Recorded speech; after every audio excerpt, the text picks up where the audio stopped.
2025 లేదా 26లో డిగ్రీ లేదా బీటెక్ చదివారా? సాఫ్ట్‌వేర్ జాబ్ కోసం ఎదురు చూస్తున్నారా? అయితే కోడ్ జ్ఞాన్ 100 డేస్ కోర్సులో చేరండి, జాబ్ సాధించండి. నమస్కారం బుచ్చిబాబు గారు. నమస్తే సిరి. ప్రెజెంట్ సిచ్యువేషన్‌లో బిజినెస్ స్టార్ట్ చేసేస్తున్నారు. సేల్స్ కూడా అవుతున్నాయి. కానీ ప్రాఫిట్ ఉండట్లేదు అంటారు. దీన్ని ఇంకా డీటెయిల్‌గా మనం మాట్లాడుకుంటే ఒక బిజినెస్ ఓనర్ ₹1,00,00,000 బిజినెస్ చేస్తారు సార్. కానీ నాకు చేతికి 10,000 కూడా మిగలలేదు అని చెప్తూ ఉంటారు. అది నిజమేనా సార్ వాళ్ళు చెప్పేది? సో ఫస్ట్ అంటే అకౌంట్స్ అనంగానే జనాలకి balance sheet, profit and loss account దగ్గర ఉండిపోయి క్యాష్ ఫ్లో అనేది అర్థం కాదు. ఓకే. అంటే దాని గురించి అవగాహన లేదు. కాకపోతే ఏంటంటే బిజినెస్ ఫస్ట్ కొద్ది సంవత్సరాలు లేదు ఒక 2 ఇయర్స్ అయిన తర్వాత ఖచ్చితంగా బిజినెస్ మొత్తం కూడాను క్యాష్ ఫ్లో చుట్టూతోనే రన్ అవుతుంటుంది.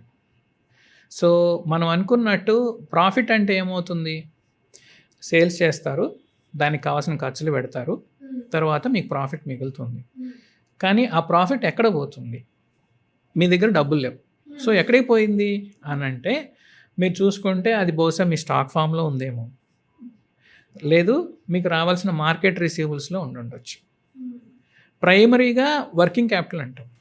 అంటే మీరు ₹1,00,00,000 పెట్టుబడి పెడుతున్నాము ఒక బిజినెస్లో అని చెప్పేసి మీరు పెట్టుబడి పెట్టేసిన తర్వాత సేల్స్ బాగానే ఉంటున్నాయి, మీకు ఓకే రఫ్లీ ఒక 20% ప్రాఫిట్ మార్జిన్కి మీ ప్రొడక్ట్స్ అమ్ముతున్నారని మీరు అనుకుంటే ప్రతి ₹1,00,00,000 సేల్స్కి 20 లక్షల ప్రాఫిట్ ఉండాలి. కానీ ఆ 20 లక్షల రూపాయల ప్రాఫిట్ మీరు చేతిలో ఉందా అని అంటే చాలాసార్లు అదేంటి రెంట్కి దీనికి కూడా లేవు అని చెప్తుంటారు సరదాగా. కాకపోతే అలాని ప్రాఫిట్ లేదని కాదు, ప్రాఫిట్ ఉంది, కంప్లీట్ లిక్విడ్ ఫామ్లో లేదు, కొంచెం సెమీ లిక్విడ్ ఫామ్లో ఉంటుంది. అంటే మీరు స్టాక్స్ పెట్టుకొని ఉంచారు, మీ బిజినెస్ బాగా నడుస్తుంది, మొన్నటి వరకు 10 వెరైటీసే ఉంచారు, ఈరోజు 15 వెరైటీస్కి పెంచారు, మిగతా 5 ప్రోడక్ట్లకు కావాల్సిన డబ్బులు మీరు మీ జేబులోంచి పెట్టుంటారు, మీ ప్రాఫిట్లే ఆ 5 రకాల ఐటమ్స్ మీద కొనిపెట్టుంటారు. అంటే అది మీ గోడౌన్లో ఉంది మీ ప్రాఫిట్. అలాగే మీరు మార్కెట్లో సేల్స్ మూవ్ చేయటం కోసం మార్కెట్లోకి క్రెడిట్ ఇస్తారు కదా, అవును. ఓకే, వాళ్ళు 30 డేస్లో పే చేస్తామంటారు. సో అట్లా క్రెడిట్ ఎక్కువ ఇచ్చుకుంటూ పోయారు. ఫర్ ఎగ్జాంపుల్ మీరు ₹10 లక్షల క్రెడిట్ అనుకొని మీరు మార్కెట్ స్టార్ట్ చేసినప్పుడు 6 నెలల తర్వాత మార్కెట్లో 20 lakhs క్రెడిట్ ఉందనుకోండి మీకు, అంటే జనాల నుంచి రావాల్సి ఉంది అంటే ఆ 10 లక్షలు మీ ప్రాఫిటే. అలాగే కొన్నిసార్లు మీరు గవర్నమెంట్ టెండర్లు అవి ఇచ్చేటప్పుడు బ్యాంక్ గ్యారెంటీస్ అడుగుతుంటాయి. సో బ్యాంక్ గ్యారెంటీ ఇవ్వాలి అని అంటే మీరు ఒక 15% 20% మార్జిన్ కట్టి మిగిలిన అమౌంట్కి వాళ్ళు బ్యాంక్ వాళ్ళు సెక్యూరిటీగా తీసుకొని ఏదైనా గ్యారెంటీ ఇస్తే ఈ 15-20% ఎక్కడుంది?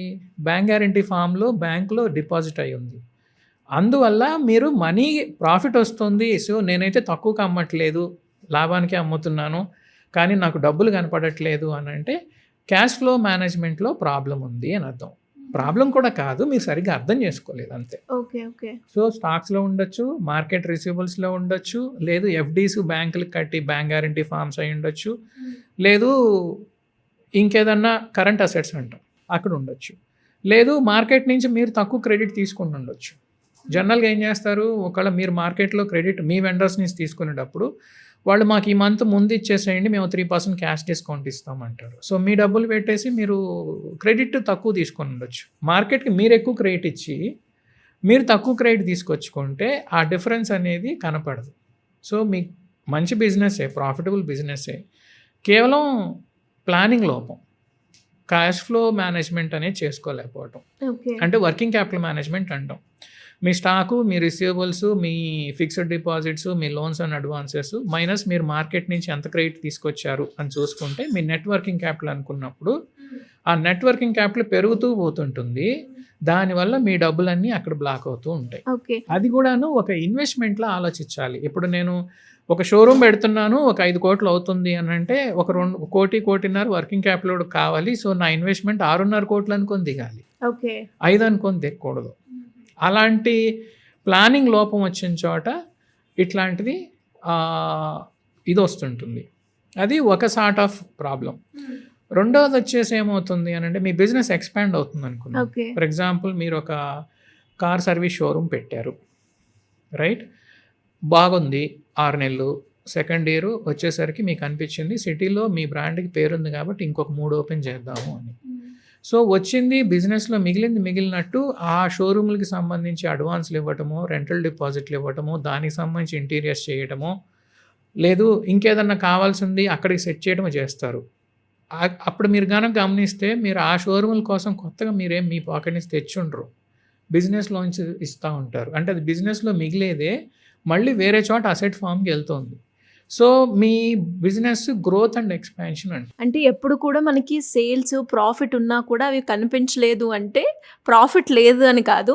మనం ఎక్కడో ఒక దగ్గర స్టాక్ తెచ్చుకోవడమో, లేదు అంటే ఇంకొక దగ్గర ఇన్వెస్ట్‌మెంట్ పెట్టడమో, లేదంటే ఏదో ఒక రూపంలో అది మన దగ్గర ఉంది అంటారు. ఎగ్జాక్ట్‌లీ. సో, ఇది కేవలం ప్లానింగ్ లోపం.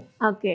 బిజినెస్ అనేది ఉంది, నడుస్తోంది, మీకు ప్రాఫిట్స్ వస్తున్నాయి. బట్ ఆ ప్రాఫిట్స్ రీఇన్వెస్ట్ అవుతున్నాయి. Either in the form of current assets or either in the form of your ఇప్పుడు చెప్పిన ఎగ్జాంపుల్‌లో రెంటల్ డిపాజిట్స్ అవ్వచ్చు, క్యాపెక్స్ అవ్వచ్చు, షోరూమ్ ఇంటీరియర్స్ అవ్వచ్చు, ఏదైనా అవ్వచ్చు. సాలరీ అవ్వచ్చు, రా మెటీరియల్, ఇన్ఫ్రాస్ట్రక్చర్. దేనికైనా మీరు ఒక అనుకున్న దానికన్నా కొంచెం ఎక్కువ అవుతూనే ఉంటుంది. జనరల్‌గా జరిగే లోపము మేము 10% కంటింజెన్సీ అంటాం. అంటే మనకు కనపడని, వినపడని అనివార్యమైన ఖర్చులనమాట అవి. యెస్. ఖర్చులు లేదా ఇన్వెస్ట్‌మెంట్. సో, అందుకని ఎప్పుడు కంటింజెన్సీస్ అనేది కొంచెం ఉండటం ముఖ్యం. ఎందుకంటే మార్కెట్‌కి సరిపడినంత క్రెడిట్ ఇవ్వక బిజినెస్ పోగొట్టుకున్న వాళ్ళు చాలామంది. బిజినెస్ పోగొట్టుకోవటం వల్ల మళ్ళీ అది స్పైరల్‌లా ఇంపాక్ట్ అయ్యి అసలుకే మోసం వచ్చే సందర్భాలు ఉంటాయి. అవును సార్. బయట మార్కెట్‌లో అందరూ ఫర్ ఎగ్జాంపుల్ ఫోన్లు ఈఎంఐల మీద కొంటున్నారనుకుంటే అన్ని షోరూమ్‌లు గనక ఎన్‌బీఎఫ్‌సీస్ తోటి అగ్రీమెంట్లు పెట్టుకొని క్రెడిట్ ఇచ్చినప్పుడు మీ షోరూమే ఇవ్వలేదనుకోండి. So, you are not working as per market terms, right? So, then that will backfire అవుతుంది. కాబట్టి ఈ వర్కింగ్ క్యాపిటల్ మేనేజ్మెంట్ అనేది, క్యాష్ ఫ్లో మేనేజ్మెంట్ అనేది చాలా చాలా ఇంపార్టెంట్. మీ లాభాలన్నీ బహుశా దానిలోనే కనపడుతుంటాయి ఫర్ ఏ సక్సెస్ఫుల్ బిజినెస్‌లో. కాకపోతే ఇప్పుడు గవర్నమెంట్ స్కీమ్స్ కానివ్వండి, గవర్నమెంట్ సీజీటీఎంఎస్ స్కీమ్స్ ఇచ్చింది. అది బోత్ ప్లాంట్ అండ్ మిషనరీకి ప్లస్ వర్కింగ్ క్యాపిటల్‌కి రెండిటికి ఇస్తుంది. ఓకే. అట్లాగే మనం వర్కింగ్ క్యాపిటల్‌కి for example 500 crores turnover కన్నా ఎక్కువ ఉన్న కంపెనీకి మీరు ఏదైనా సప్లై చేస్తే టీఆర్ఈడిఎస్ ప్లాట్ఫామ్స్ అని చెప్పేసి మీరు బిల్ చేయగానే మీరు డబ్బులు వెనక్కొచ్చే ఏర్పాట్లు. అలా మీకు వెంటనే ఇన్వాయిస్ డిస్కౌంటింగ్ అంటాం. ఓకే. ఖచ్చితంగా మీకు ఇన్వాయిస్ అప్రూవ్ అయిపోయిన 24 గంటల్లోనే మీ ఫండ్స్ మీకు వచ్చే వెసులుబాటు ఉంది. ఇలాంటివి స్కీమ్స్ వర్కింగ్ క్యాపిటల్ సైకిల్ని తక్కువ చేసుకోవటానికి, త్వరగా క్యాష్ చేసుకోవటానికి చాలా ఫెసిలిటీస్ వచ్చాయి ఇప్పుడు. ఓకే. ముఖ్యంగా పోస్ట్ కోవిడ్ అయితే గవర్నమెంట్ చాలా అగ్రెసివ్గా పుష్ చేస్తుంది. ముఖ్యంగా ఎంఎస్ఎంఈ సెగ్మెంట్లో వీళ్ళందరికీ cash flow management, working capital సరిగ్గా లేకే బిజినెస్లు బాగా దెబ్బతిన్నాయి. ఇప్పుడు మీరు సప్లై చేస్తారు, కస్టమర్ నుంచి పేమెంట్ రాదు. అవును. మీ ప్లానింగ్ 60 రోజులే ఉంటుంది, కానీ 90 రోజులైనా రాదు. మీరు ఇరుక్కుపోతారు కదా. మరి మీరు ఇంకో ఆర్డర్ ఎలా చేయగలుగుతారు? సప్లై చేస్తారు, చేయలేరు. సో దాని గురించి మనకి స్కీమ్స్ ప్రొవైడ్ చేస్తున్నారు. చాలా ఉన్నాయి. బ్యాంకులు కూడా వెళ్ళి ఒక అరగంట మేనేజర్తో కూర్చొని మీ ప్రాబ్లం ఎక్స్ప్లెయిన్ చేస్తే ఖచ్చితంగా they will give you perfect solution. Sir ఇది వచ్చింది వాడుకోండి, ఇది వచ్చింది వాడుకోండి. అవునా సార్? ప్రజెంట్లీ ఉన్న బ్యాంకులు దానిలో చాలా రకాలు ఉన్నా సరే అన్ని బ్యాంకులో ఈ ఆప్షన్ ఉంటుందా సార్? అబ్సల్యూట్లీ. ఏ బ్యాంక్ అయినా సరే ఇవ్వను అని అంటే కంప్లైంట్ చేయొచ్చు. కాకపోతే ఒకటి వాళ్ళు ఇంకా మనం ఓపెన్గా చెప్పకూడదు, కానీ ఏవో వేరే ప్రొఫైల్ రిలేటెడ్ అనో బిజినెస్ రిస్క్ డిస్కరేజ్ చేస్తుంటారు. But still if you are healthy business doing good with no intention to do any mistake or any damage to any of the systems, banks will support you. And these days collateral security లేకుండా మీరు business చేయగలిగే సందర్భాలు చాలా ఉన్నాయి. ఒకటి startup స్కీమ్లు అవ్వచ్చు, లేదు stand up India అని ఉమెన్ ఎంటర్ప్రెన్యూర్ల స్కీమ్స్ అవ్వచ్చు, సీజీటీఎంఎస్సి స్కీమ్ అవ్వచ్చు, లేదు వర్కింగ్ క్యాపిటల్ ఫ్లోని తగ్గించుకోవడానికి టీఆర్ఈడిఎక్స్కి ప్లాట్ఫామ్స్ అవ్వచ్చు.